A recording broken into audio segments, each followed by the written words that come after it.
martes 20 de marzo del año 2007, siendo las 10:28 de la mañana, iniciamos una interesante entrevista con la destacada profesora Fiume Bienvenida Gómez Sánchez. Sánchez, Sí, segundo apellido, ¿verdad? sí. Protagonista de hechos históricos contemporáneos y recientes en la República Dominicana, miembro del 14 de junio y participante en la Revolución de abril de 1965. Por el Archivo General de la Nación, Cámara, Roberto Rodríguez, técnico audiovisual, Pastor de la Rosa, y un servidor, Pedro de León, técnico de Historia Oral.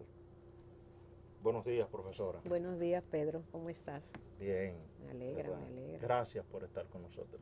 Para mí es un placer. Para que conste en grabación, por favor, repetir su nombre. Fiume Bienvenida Gómez Sánchez. La fecha de su nacimiento. Nací en la provincia de Montecristi el 24 de enero de 1941. 1941. Sí. Sus padres, su familia. Sí. Mi madre, Minerva Rosa Sánchez Pimentel, viuda Gómez, y mi padre, Bienvenido Gómez Mercado, de Puerto Plata, y mi mamá de Montecristi. Cuéntenos, profesora, sobre su infancia. Bueno, ¿Qué usted recuerda? yo recuerdo que mi mamá fue a darme a luz a Montecristi porque era primeriza, pero ella casó con un puertoplateño y vivía en Puerto Plata. Entonces yo soy de las hermanas, la única que nació en Montecristi, las otras nacieron en Puerto Plata. Pero hubo un hecho muy lamentable, que mi papá era alférez de navío, en la época que todavía no existía la Marina de Guerra, porque en el 47 fue que se instituyó y él desapareció el 23 de julio de 1946.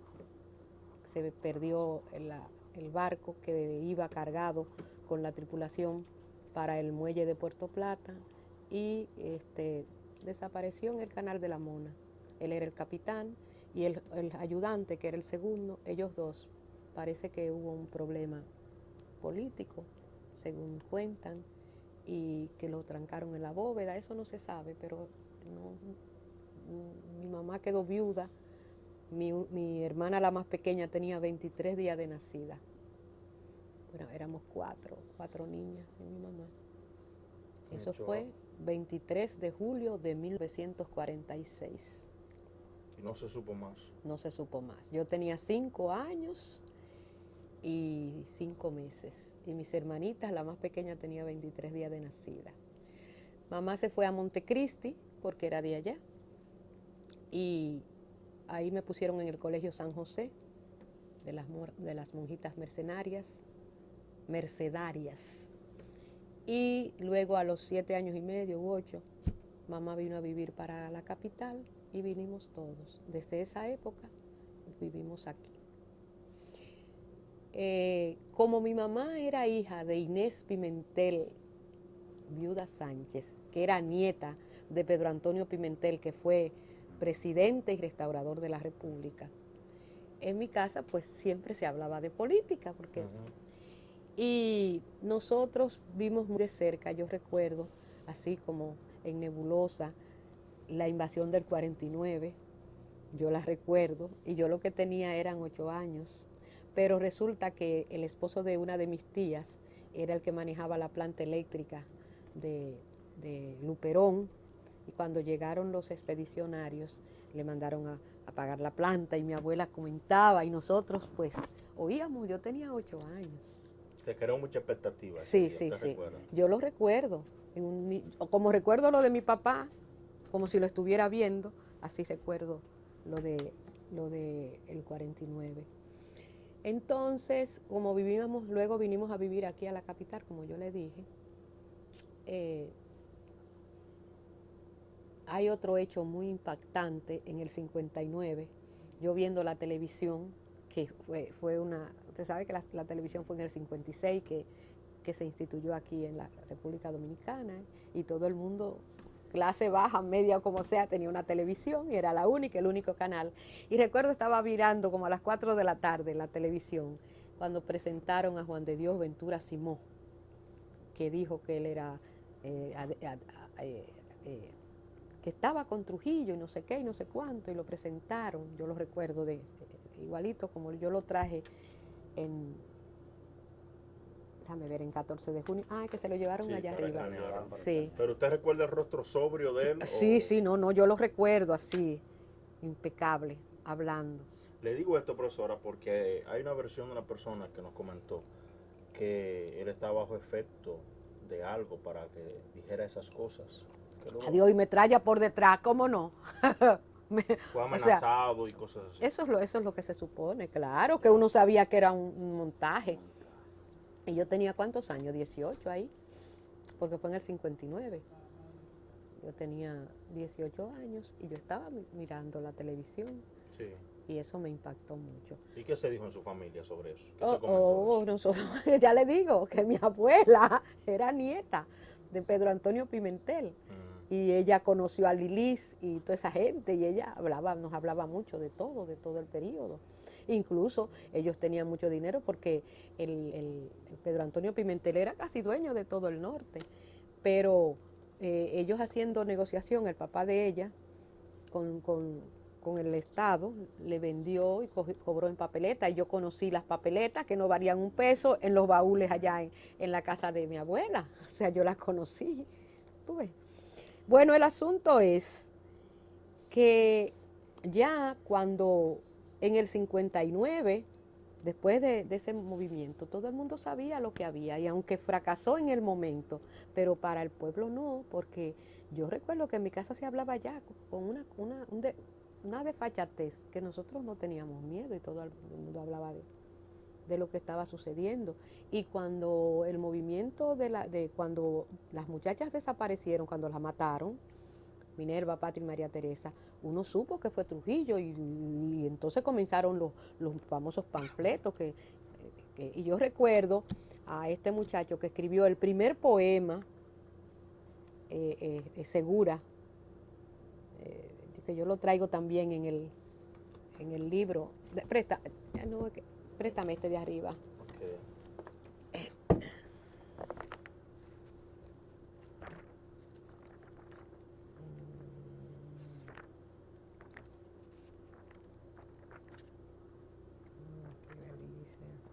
No, déjame buscar el índice, yo estoy como loca. Anda bien, ¿no? Tómase el tiempo. Aquí es que usted dice que está el discurso de Manolo. Aquí. No, en el otro libro yo lo presté en secretaría. No, lo Porque presté. ese lo tenemos. Sí, el otro también lo tienen, que es Literatura Universal, Manual de Literatura Universal, que lo publiqué en 1980. Okay. Aquí está, porque yo todo lo traigo aquí, porque sé que desde aquí es que la gente puede. Sí. Hay gente loca que no los trae, pero yo sí sé que esta oficina es la más importante, porque aquí es que se controla todo lo que hay en el país. Y si la gente no lo trae, le está negando al país su historia. Entonces eso no, yo soy muy respetuoso de eso. Déjeme buscar. Ana Silvia, José Molina.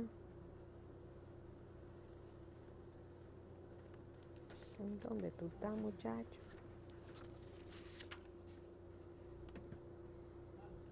Agua tuya, pastor.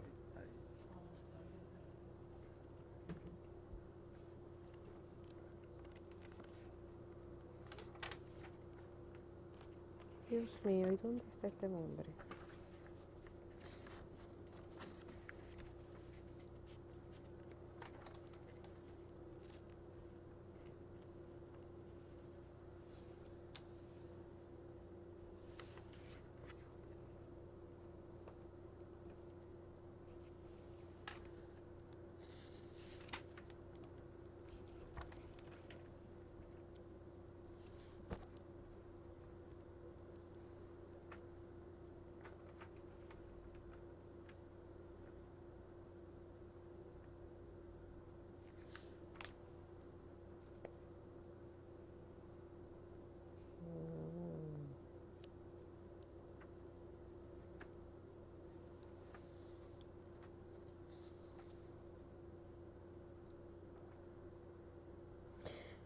Juan José Cruz Segura, pero digo, Dios mío, ¿dónde está?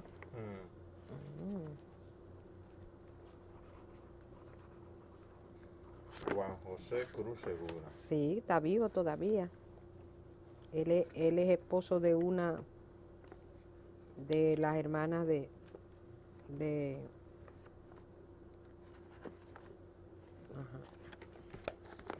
de los Echavarría, de Ligia Echavarría, son dos. Una de las Echavarría está casada con Juan José Cruz Segura y esa gente eran muy, muy antitrujillistas. Ellos tenían un hermano que era de la dirigencia del partido, Echavarría. Hay uno que es actor, Rubén Echavarría, y en estos días murió Mairení, que era médico, que le habían puesto un corazón en España. Él está casado con una de esas muchachas, Juan José, y ese poema lo escribió, y ese poema lo comenzaron a llevar en el mismo 60, en el mismo 1960. Se llama Poema Minerva Mirabal. Y esa luz que resplandece sobre la noche otoñal, que me llama hacia la senda en que florece libertad, es un signo de heroísmo, es Minerva Mirabal. Y ese halo que miramos tras de su ausencia fatal, son los haces unitarios de ideales que nos lega. Es la causa de la muerte, es Minerva Mirabal. ¿Por quién lloras los pinares? ¿Por qué está triste el rosal? ¿Por qué las sombras se alargan? ¿Por qué crece la impiedad? Porque aún vive el asesino de Minerva Mirabal. Yo casi no veo. Las cenizas de patricios en la fosa sepulcral se rebelan, se resisten, ya no reposan en paz ante la alevosa muerte de Minerva Mirabal. Tú cumpliste, compañera, tu asesinato brutal, tu sacrificio, Minerva, será fuego en pajonal, porque tu muerte estremece la conciencia nacional. Todo un pueblo con la calma que produce al temporar, guarda luto por tu muerte, pero tú no morirás. Tú serás nuestra bandera, tú, Minerva Mirabal. Entonces yo le puse esta reseñita, diciembre de 1960, que fue cuando le escribió, en plena dictadura, Juan José Cruz Segura, destacado luchador antitrujillista, desde la época de la Juventud Democrática, escribió este poema que fue distribuido clandestinamente por Teobaldo Rodríguez y Rubén Echavarría, recién salida de las ergástulas de la dictadura, porque ellos estaban presos. Ellos también lo cogieron preso. Ustedes lo conocen, Teobaldo fue su vicerrector de la universidad y Rubén Echavarría es actor y ha trabajado en la Universidad Madre Maestra. No sé si ustedes lo conocen, era un muchacho conocido. Pues sí, o sea que esto lo comenzaron a repartir, porque la gente cree que no fue fácil.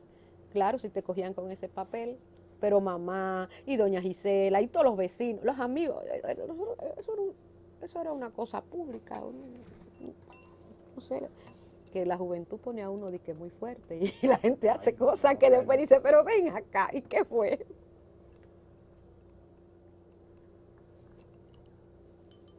Pues bien. Diciembre del 60, entonces. Sí, diciembre del 60. Está en la página 375 y 376 de Poesías y Canciones a la Patria, que eso es lo que yo traté de hacer con este libro. Yo le pongo a cada cosa de su época, desde 1795, desde que del Tratado de Basilea, que nos cedieron a Francia, mediante ese tratado, el lamento de la isla española cuando somos cedidos, hasta la Revolución de Abril. Yo trato de señalar las cosas más importantes porque se quedan muchas, pero por lo menos el que lee esto, primero aprende un poco de historia y la aprende motivado por la poesía. No, a nivel patriótico. Sí, sí. Le inculca ese valor. Exactamente. Pues bien, después de la muerte de las muchachas, a los 6 meses, ustedes saben que se ajustició al tirano, y los últimos que fueron sacados de la cárcel fueron Manolo, Leandro, o sea, ya que fue en julio, y ya en agosto habían formado el partido, el 14 de junio, en la calle El Conde, esquina Hostos, frente a frente al Hotel Comercial, que hay ahí. Todavía está ahí. Y entonces, el que era rector de la universidad, Castaños Espaillá, tenía su oficina de abogados al lado del hotel. Y entonces yo recuerdo que Manolo Tavares fue conmigo donde Castaños para probarme la voz. Y desde el 26 de agosto de 1961, yo fui la locutora del programa político del 14 de junio, que se grababa en La Voz del Trópico, ahí en la calle Abreu. Íbamos como a las 10, grabábamos el programa, y el programa pasaba todos los días a la 1 de la tarde. Era grabado, no era en vivo. No, era grabado, lo grabábamos y salíamos de ahí porque no podían volar, porque a los del PRD siempre daban golpes, pero a mí no, pues yo andaba con este Cuellito, José Israel Cuello. José Israel, el ingeniero Manzano, que era inteligentísimo. Manzano me escribía hasta en las orillas, después que me daban todo, entonces me escribían hasta en los bordes. Pero Manzano era fabuloso, el ingeniero Manzano, Petrus Manzano, que era blanco, tenía unos hoyitos. Él murió, era profesor de la universidad. Petrus Manzano, Cuellito, yo y Wenster González, un odontólogo. ¿Saben quién es? Que después lo sacaron de la universidad, porque sé yo qué, que enamoraba a la muchacha, pero él era del programa. Entonces nos íbamos en un carrito, nos quedábamos en la 30 de marzo con Abreu, caminábamos ese pedacito, grabábamos nuestro programa, la gente no sabía, tal vez iban, pero ya nosotras no estábamos ahí, por eso a los del PRD siempre daban una golpea, pero a mí nunca me pusieron la mano, porque yo vivía ahí en la Cambronal, que todavía la casa, mi mamá ahora se la vendía al primer nieto, que vive fuera, que es un apartamento de 3 plantas, ahí en la Cambronal número 7, esquina José Javier García. Yo vivía puerta con Euclides Gutiérrez, Félix, en el tercer piso de este lado y nosotros del otro. Pues ahí yo iba a mi programa y subía para mi casa y me ponía en el balcón para que sí, y entonces ponía mi programa alto. ¿Sí? Y recuerdo un muchacho que vivía al frente y decía, ¿no eras tú? Digo yo, ¿de qué tú me hablas? Sí. Tú sabes. Como era grabado. Sí. Esa era grabado. Pero yo recibí mucha satisfacción porque incluso Fidel en Cuba decía que yo tenía la voz más preciosa, así era que decían, y todo el mundo, yo no tenía problema, yo era una bestseller en esa época. Pues bien. ¿Y el esquema del programa? Cuéntanos sobre eso. Bueno, me interesan esos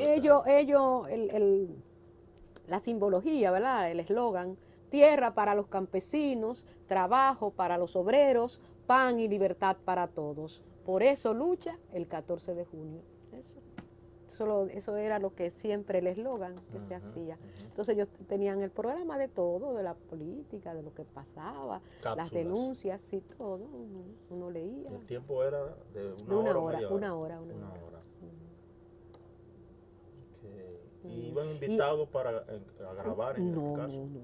No. El partido hacía el programa. Entonces que era muy peligroso porque estábamos, todavía, entonces estaba Balaguer en el poder, porque después de que él se fue, ya las cosas fueron diferentes, pero mientras tanto había que tener mucho cuidado porque estaban los paleros, estaba todo eso, ¿no? Había que hacerlo con mucha discreción. Después de ahí nos mudamos para lo que era Radio Caribe, aquí a la feria.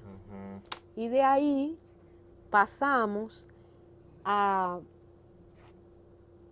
era Radio Mir, Dios mío, que estaba en el Conde, en un tercer piso. Después era la última, ahí había una emisora, yo no sé si ahora era Radio Mir, yo creo que sí. Ahí teníamos a las 8 de la mañana, porque yo tenía derecho en la Salomé Ureña, por Runo Lasco, que era mi maestra, que siempre es la de la primera hora, y yo llegaba a las 8:05, porque el programa comenzaba a las 7:30, era media hora de programa, y siempre salíamos a las 8:05, entonces del Conde a la Salomé Ureña, yo me cogía unos minutos y ella me permitía llegar un poquito tarde, que eso no se podía, pero como ella era Ruth Nolasco, la hija de Sócrates Nolasco, que era excelente. Ella era monja, pero ella me permitía a mí en lo que no le permitía a nadie. Se identificaba por la causa. Yo fui una alumna privilegiada en la Salomé Ureña, porque Avilés Blonda fue mi maestro también. Yo no me sentaba en los sillones como todo el mundo, yo me sentaba al lado de yo tenía una sillita, yo me sentaba al lado del maestro. Porque como me gustaba tanto la literatura, cada vez que daban la clase y había que leer, ya las compañeras, era fiume, nadie quería que los otros leyeran. Entonces yo leía. Yo pasaba la lista. Yo estaba ahí sentada, yo estaba al lado siempre de Avilés. Eso era una cosa. Fue un verdadero amigo, fue mi compadre, el padrino de mi hija mayor. Una verdadera joya, una joya. Sí, pues bien. Son buenas esas vivencias. Ay, son vivencias. A mí yo no puedo quejarme de esa época. Pues bien. Yo le voy a decir, profesora, que qué lástima que no tenemos grabaciones de esos programas el 14 de junio. Tiene que tenerla este muchacho que está vivo, el marido de María Teresa. Ay, Dios mío. El marido de María Teresa, Leandro Guzmán. Leandro.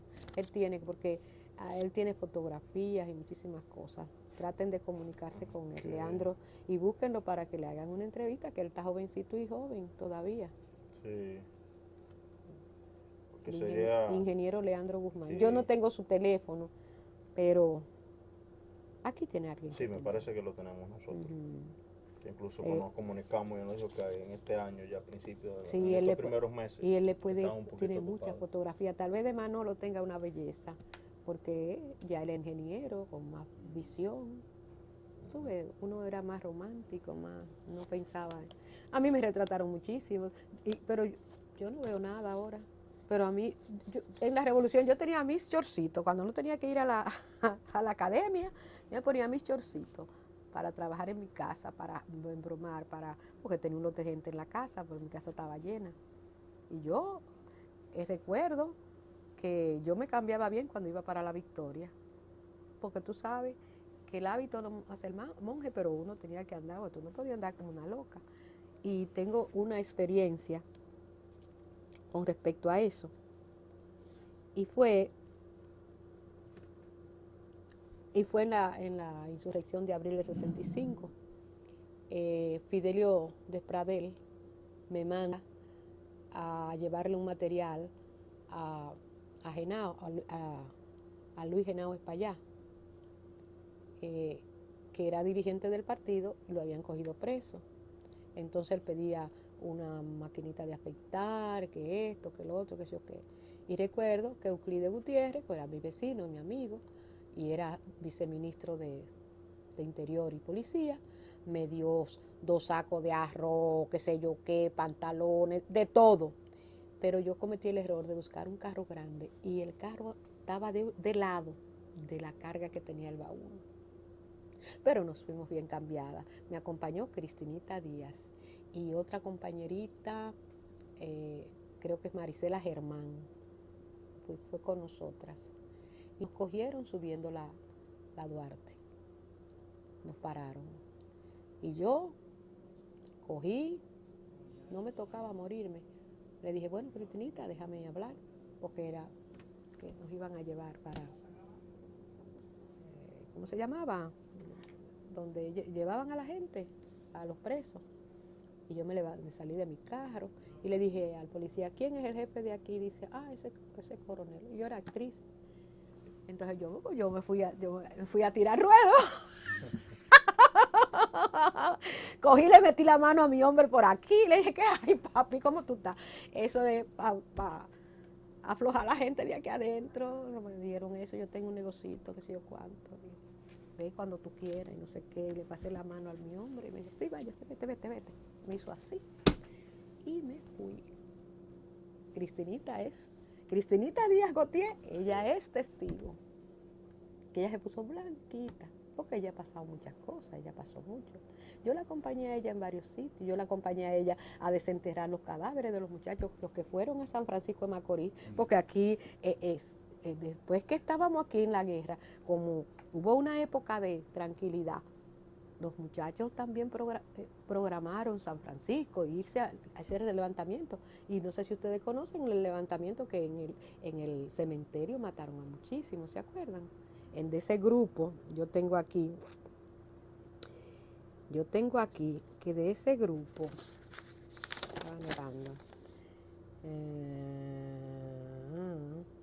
sí, viajé con Cristinita Díaz a San Francisco de Macorís a levantar los cadáveres de Rodrigo Lozada, Sóstenes Peña Jaques, Tolingo, que se llama Héctor Llano Soriano, que ese se salvó de Empatica, está ahí jovencito, y Virgilio Perdomo también se salvó, y otros más, pero otros, como 6, lo enterraron en una fosa común, en una finca que tenía el marido de Patria Mirabal. Y allá fuimos nosotros con papeles y fuimos con las esposas. Yo fui con la esposa de Rodrigo Lozada, que nada más tenía un solo muchachito. Altagracia se llama.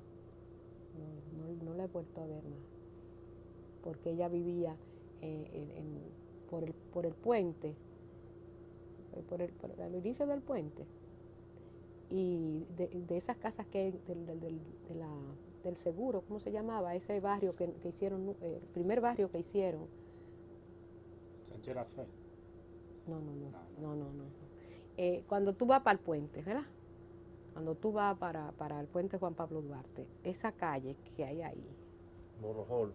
A José Fabrea, Yolanda Guzmán. No, esas son para allá.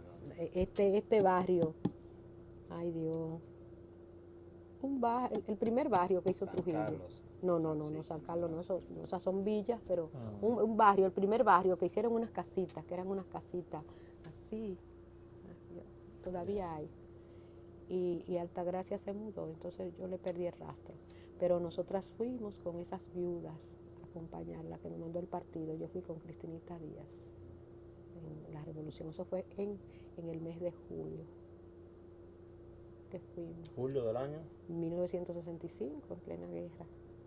Pues bien, me va a gustar decirte algo sobre la guerra. Sí. Fíjate. Juan Miguel Román Fernández, el partido lo encargó para trabajar con las mujeres, porque él era un hombre que tenía mucha visión y le tenía un sitial lo que merecíamos, ¿no? Usted sabe lo obtuso que era la gente en aquella época, pero él era un hombre de avanzada. Entonces, él era que nos orientaba. En mi casa, allá en la Cambronal, número 6, tercer piso, hacíamos las reuniones. Por ejemplo, mi casa estaba llena de gente y el baño con un ropero lleno de ropa sucia.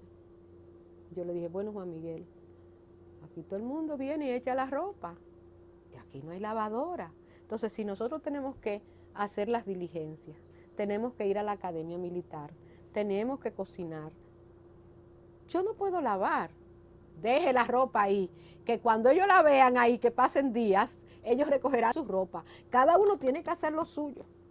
O sea, cosas así. Hacía Juan Miguel. Y yo recuerdo, y Gladys González Morel, amiga mía, mi comadre después, vecina frente a frente, ahí en la calle Cambronal. Recuerdo el 19 de mayo, un día muy especial, porque fue el día, la toma del palacio, donde murió Juan Miguel. Y yo recuerdo, y Gladys lo recuerda, que nos hemos sentado para hablar las dos de la misma cosa, que estábamos de balcón a balcón, tercer piso y tercer piso, mirando ahí la calle Cambronal. En la esquina, que mi casa quedaba en esa esquina, el apartamento de Euclides quedaba a la José Gravier García, y el de nosotros quedaba en la Cambronal. Euclides quedaba Cambronal con José Gravier García y el mío Cambronal solo, porque es un edificio grande que hay así alrededor. Hay otro que era donde vivía el pintor Hernández Ortega, que ahora vive este muchacho que es de Lomé. ¿Cuál es el apellido? El segundo apellido es Gómez, que el hermano su secretario de salud. ¿Saben cuál es? Bueno, y la mujer nació en México porque la mamá de ella era mexicana y se había casado con un dominicano enemigo de Trujillo, y habían regresado y viven ahí viven todavía. Ellos compraron incluso el edificio. Pues en la única casa que no tenía segunda planta era en la José Gabriel García con Cambronal, que vivían las Martí, que eran unas viejitas que todas eran jamonas en esa época. En esa casa, ellas vivían en una casa de esquina que tenía varias puertas. Vivían las Martí, eran como 4 o 5. Parece que se quedaron todas jamonas. Nosotros nada más la conocíamos como las Martí. Ahí yo vi a Juan Miguel Román Fernández organizar su tropa, organizándola. Gladys y yo lo estábamos observando, nada, tú sabes cómo uno gozaba con eso. Él formando su tropa, instruyendo su tropa. Y a la 1:30, no había yo entrado a mi casa, pues yo estaba en el balcón, me mandan a buscar del partido, que vaya al padre Villini a recibir el cadáver de Juan Miguel Román Fernández. Yo fui quien lo recogí, lo bañé, le quité sus ropas, su anillo de matrimonio, su anillo de la universidad, y todo eso lo envolví para guardárselo a Tere, su esposa, que vivía del otro lado, o sea, ella vivía por la Bolívar, pero para allá, o sea, yo no estaba dentro, la tenía, ella estaba parida, creo, para entregarle a Tere todo lo que dejó su marido. Yo fui que lo bañé, le puse la ropa, lo cambié. No me mataron de casualidad porque todo el mundo quería entrar, yo no lo permití, hasta que no lo puse impecable a Juan Miguel. Entonces, ¿qué más te puedo decir? En ese mismo tenor, profesora, estando en ese mismo impacto el 19 de mayo, ¿qué se dijo sobre esa actitud de tomar el palacio y la palabrita famosa de que los norteamericanos no van a tirar? Que esa fue la confianza de Juan Miguel. No, nosotros no. Nosotros sí sabíamos que ellos iban a tirar, porque si ellos hubieran podido, nos hubieran sacado de ahí, pero tenían que desbaratar ese pedacito. Ellos hubieran acabado con Ciudad Nueva. Nos iban a matar, pero nosotros estábamos claros. ¿Tú no viste que tú me explicaste lo que te dijo el militar? Que de la casa que había la emisora, se sabía dónde era, pero si tiraban sus bombas o explotaban, iban a explotar el cerco, y mundialmente eso le iba a hacer mucho daño, porque era en la capital. Porque lo de Vietnam, que en esa época también estaban luchando en Vietnam, era en todas esas...